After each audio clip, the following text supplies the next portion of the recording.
ایک شخص جو ہے سوال کر رہا تھا مکمل نعمت کے بارے میں، اللہ رب العالمین سے سوال کر رہا تھا، تو اللہ کے رسول صلی اللہ علیہ وسلم نے اس سے پوچھا ایو شین تمام نعمت، مکمل نعمت کیا چیز ہے؟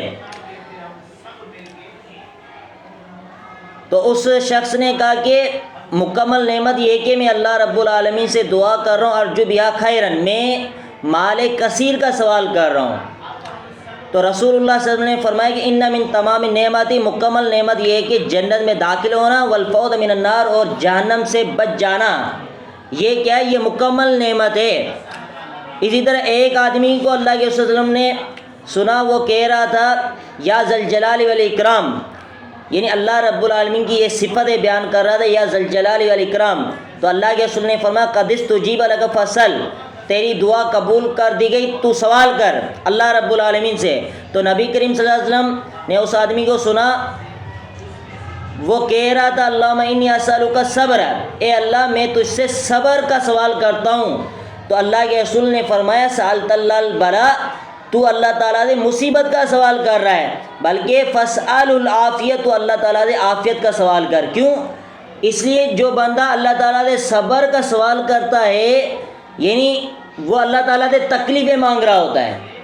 صبر کس چیز کے اوپر ہوتا ہے؟ تکلیفوں پہ، پریشانیوں کے اوپر صبر ہوتا ہے۔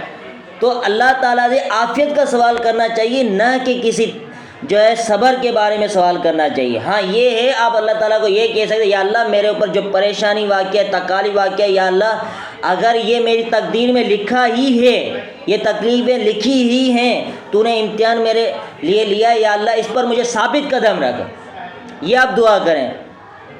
ربنا افرغ علینا صبرن، اے اللہ ہمارے اندر جو صبر ڈال دے، یہ تو قرآن مجید کے اندر بھی دعا ہے، وثبت اقدامنا، ہمارے قدموں کو ثابت قدم رکھ۔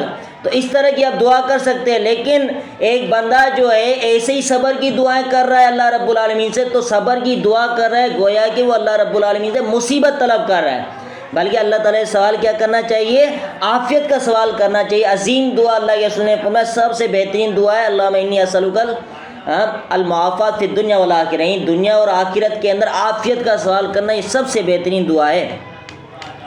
اسی طرح رسول اللہ صلی اللہ علیہ وسلم نے فرمایا من جلس مجلسا فکثر فیہ لغطہ، جو بھی کسی مجلس کے اندر بیٹھتا ہے اور اس کی غلطیاں زیادہ ہوتی ہیں اس میں، تو وہ یہ کہے، یعنی اٹھنے سے پہلے یہ دعا پڑھ لے سبحانک اللہم بحمدک اشہد ان لا الہ الا انت استغفرک واتوب الیک الا غفر لہ ما کان فی مجلسی ذالک، یعنی یہ دعا پڑھے گا، کفارہ مجلس کی دعا پڑھے گا، تو اس کے سارے اس مجلس کے اندر کیے گناہ سارے معاف ہو جاتے ہیں۔